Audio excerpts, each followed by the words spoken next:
We back, baby. Kapow, kapow, kapow, kapow. We back with another reflection on the daily Vedantic, the timeless wisdom of Vedanta, made accessible wherever you enjoy your YouTubes or your podcast episodes. And the reflection for today is on the timeless value of knowing your level. Know your level. Within this philosophy I talk about it is it's almost like it's a golf bag with 26 principles. Another word for Vedanta is Sanatana Dharma, which means eternal principles. So it's like having a golf bag in the game of life with 26 different clubs for any situation you might find yourself in. 26 different principles. Many of which help you avoid issues. It's like a great golf club that gets you over some obstacle, over the sand, over the water. A lot of times, as they say, an ounce of prevention is worth a pound of cure. If you can prevent an issue, it is so much more valuable than having a solution for when you find yourself deep in the middle of one.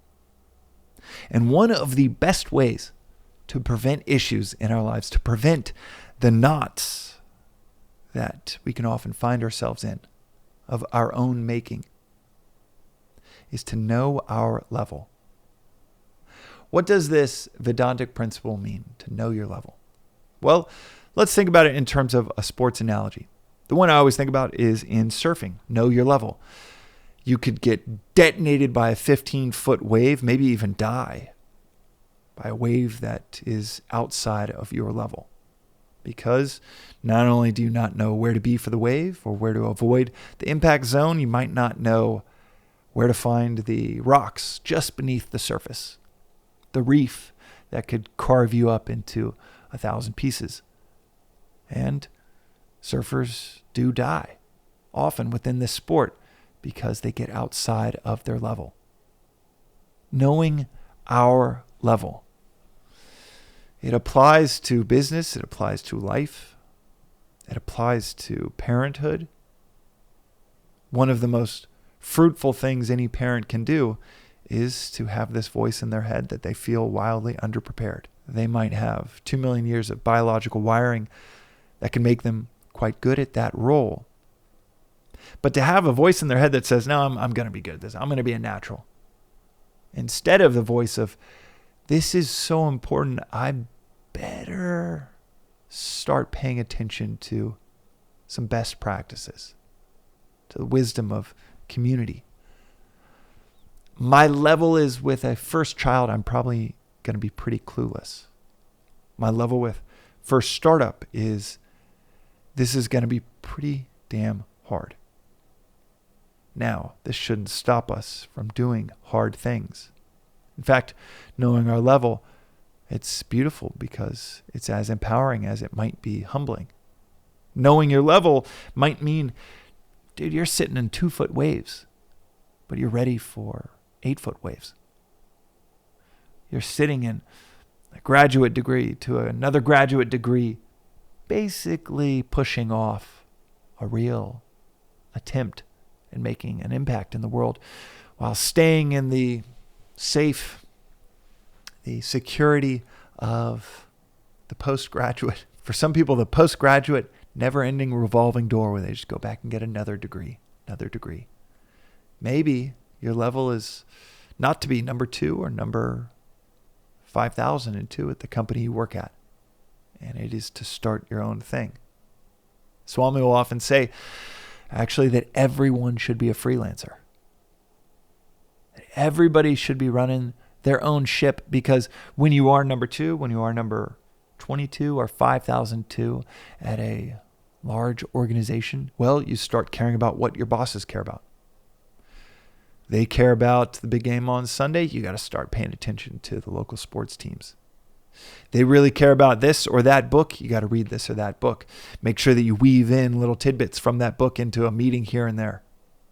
They care about these goals. Well, your livelihood, your stability in life now depends on you caring about those goals. But if you're a freelancer, instead of being in the marketing department at company X, you're a freelancer that puts their resume up on LinkedIn works as a consultant for different companies.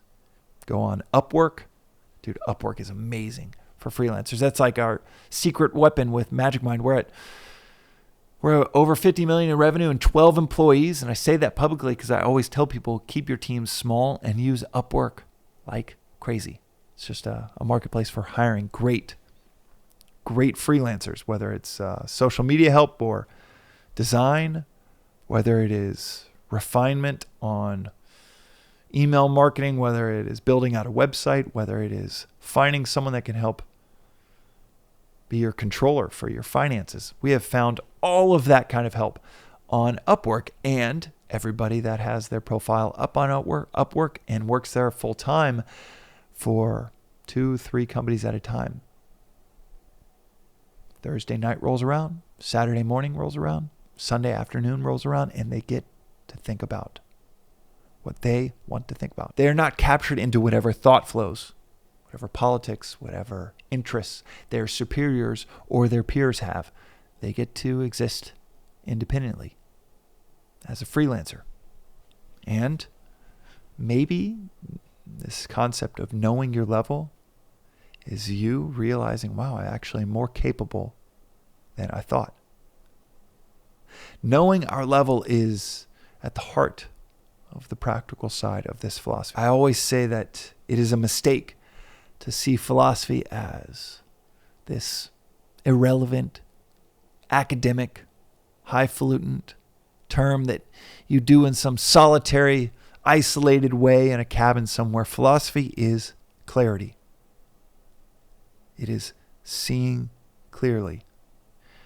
It is awareness at its core. There's nothing more relevant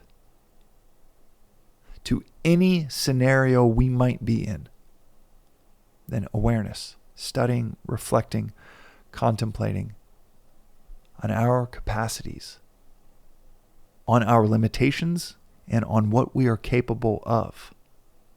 There is nothing more fruitful for ourselves and for our community than knowing our level. Socrates once said, "What a shame it is for one to reach the end of their life never having discovered the capacity of the human body." I would slightly amend that and say, what a shame it is for any of us to reach the end of our lives never having experienced the capacity of ourselves. Knowing our level. Dispensing with a preference for comfort, an aversion to discomfort, knowing what we're capable of, and knowing our limitations. And riding that fine line through a progression, a development, through our evolution. That is the path to freedom. And it is the path to preventing dire circumstances, knots in life that we get ourselves into. It is the path towards effortless effort. It's the path towards harmony. And it is the path towards awareness. That is today's reflection on the Daily Vedantic. We'll see you next time.